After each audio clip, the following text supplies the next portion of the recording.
بخارای شریفم جشن فیروزت مبارک باد. شریفی و شرفمندی امروزت مبارک باد. جهان داند تو را چون زاده خورشید، ای شهر نور، نوری دل افروزت مبارک باد.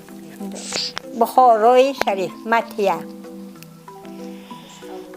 خوش هوا، خوش روی و زیبای بخارای شریف، فیض بار و هم دلارای بخارای شریف. نام نیک دایما مشهور عالم گشته است، چون که مأوای بزرگان بخارای شریف. اهل عالم ملک سینا هم میگویند تو را،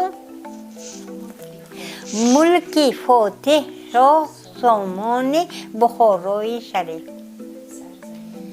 سرزمین خرمت زرخیز و طلازار بود، منبع سیم زرافشان بخارای شریف.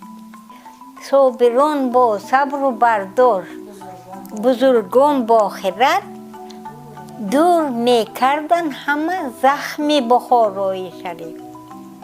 دایما از نو منزلگاه سیاحان توی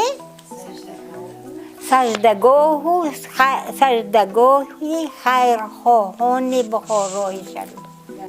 گرچه نور بارد به بالای مدینه از سما، می براید بر سما نور از بخارای شریف. مریم گفتا بخارا قلب من پر نور کن، صوتیا سازم بچت خاک بخارای شریف. مسکن علم و خرد گردیده تو در جهان، قوه اسلام و عرفان بخارای شریف.